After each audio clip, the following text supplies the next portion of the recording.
Now we're going to welcome another contestant, contestant number 9. Wang Liansi from Hunan University.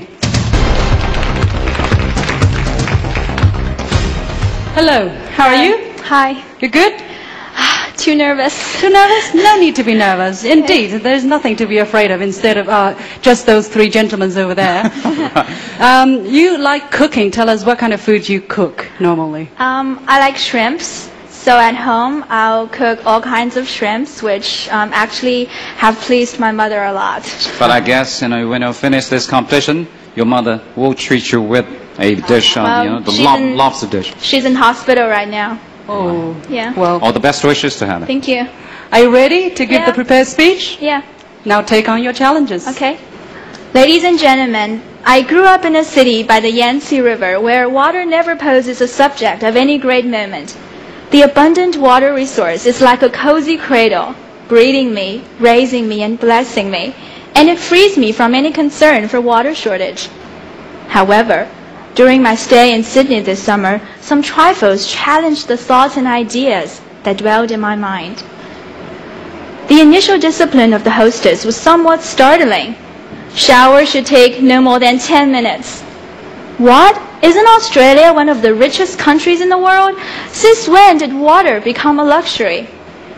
But when in Rome, I was supposed to do as the Romans. Meanwhile, what equally intrigued me was that she never used the washing machine unless she had collected a full barrel of dirty laundry.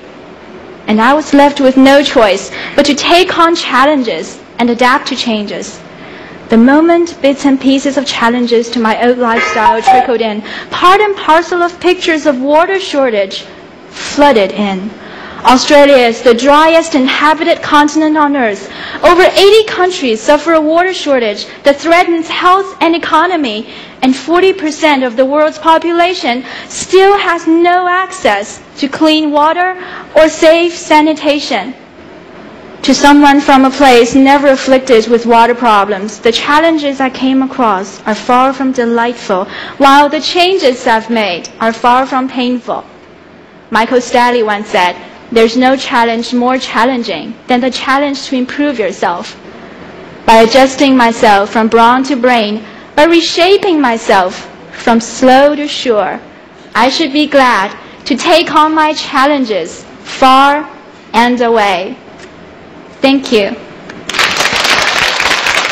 Well, no challenge is a challenge if you're ready to face it. So the questions from the commentators. Yes, contestant number 9, thank you. If you had the power in China to deal with solving China's water issues, what would you do?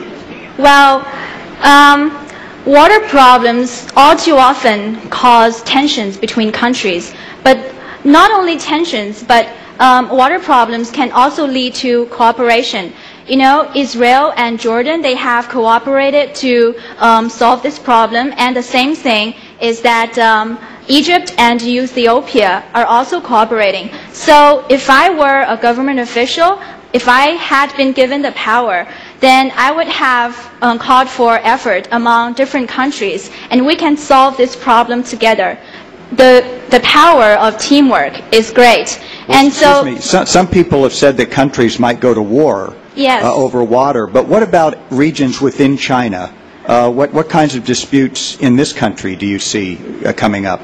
Okay, I don't know if Mr. Lucas has heard a project in China that is transferring the abundant water resources in the south to the north using a very, very large pipeline. So I think this project, although it has cost a lot, it has reached far-reaching results. And in future, it will create abundant water resources in the north as well. Thank you. Good. Thank you. Thank you. Thank you. 1 minute of Q&A up. Now you will give us an impromptu speech. Please pick a number. Number 9. You're Number 9. on number once again. They are called high grade, or returnees from overseas. Less politely, they are known as the homophonous high gay sea turtles. For many years, the title sea turtle has been synonymous with being highly educated, having foreign language skills, and consequently earning a high salary. These days, however, the sea turtles, maybe because there are too many of them, or because China's own homegrown talents are now flourishing, are not as sought after as they once were, nor are their salaries the envy of their colleagues. Our question is, are people educated overseas entitled to a higher salary?